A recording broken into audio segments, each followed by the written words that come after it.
Ever feel like if you don't handle everything yourself, chaos will erupt? This is for all strong women, the fixers, the ones everyone leans on. We wear independence like a badge, but sometimes it's a shield that keeps us from real connection. Today we're talking about hyper-independence. Not a superpower, but a hidden drain on your energy and happiness. We'll break down the signs, where it comes from, and why it matters for your mental health and relationships. So grab your tea, get comfy, and let's get real about finding balance between strength and support. 1. You struggle to ask for help. Let's start with the biggest sign. You struggle, maybe even outright refuse to ask for help. It's like there's an invisible barrier preventing you from reaching out, even when you're clearly drowning. Even when you're completely overwhelmed, buried under a mountain of tasks and responsibilities, you'd still rather do it all yourself than utter those 3 simple words. Can you help me? The thought of asking feels almost physically painful. You carry every single grocery bag, even when your arms are screaming in protest and the bags are cutting off your circulation. You assemble every single piece of furniture, battling confusing instructions and missing screws, rather than admitting you need an extra pair of hands.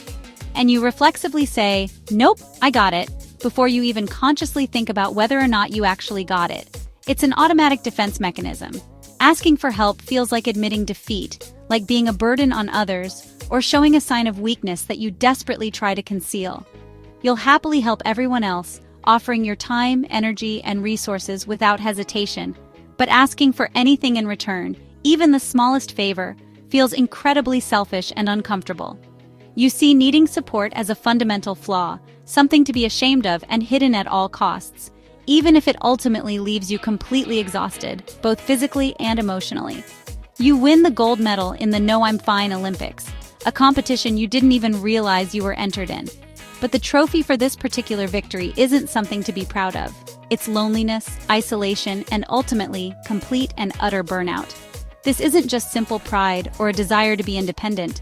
It's often rooted in a deep-seated fear of being judged, of being seen as less than capable, or of disappointing others. This hyper-independence, this relentless self-reliance, ultimately keeps you isolated and disconnected, even when you're surrounded by people who care about you and want to help. 2. You don't let people in emotionally. Another sign? You keep your emotions locked up tight, hidden away like a precious secret that must never be revealed. You've built walls around your heart, brick by brick.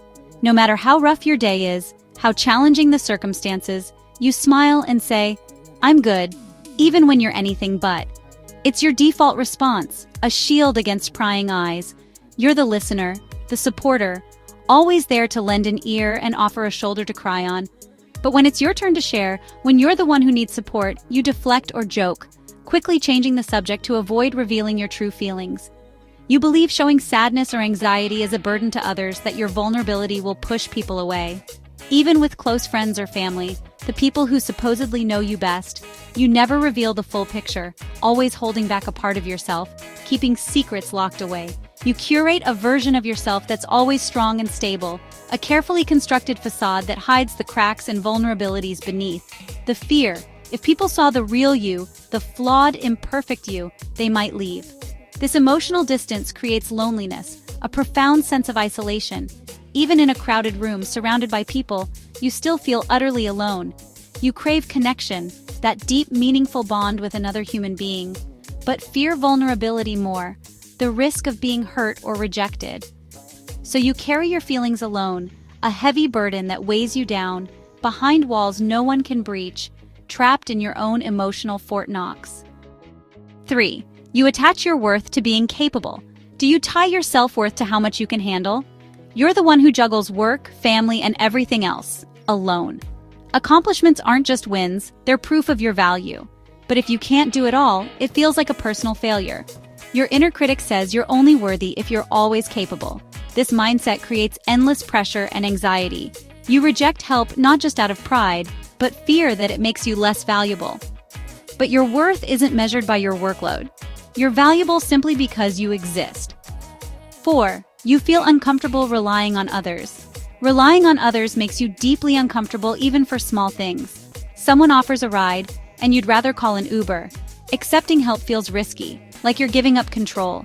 You'd rather do it all yourself than risk disappointment or feeling indebted. This discomfort keeps relationships transactional, not intimate. It's about vulnerability, trusting someone with a piece of your well-being.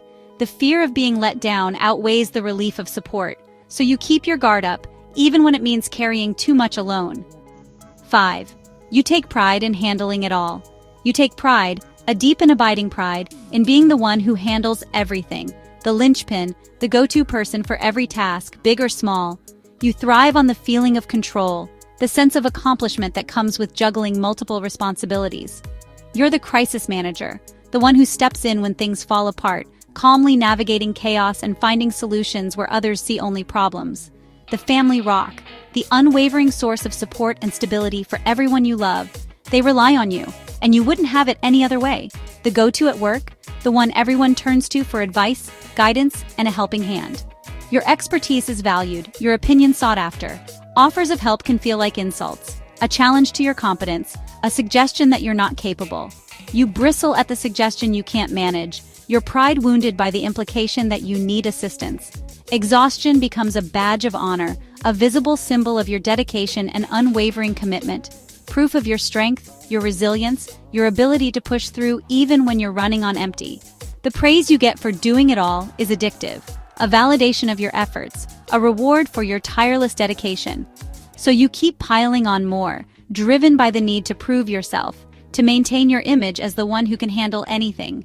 But being the hero means never showing weakness, never admitting that you're struggling, never letting your guard down, or needing rest, because heroes don't get tired, they don't need breaks, they just keep going, no matter the cost.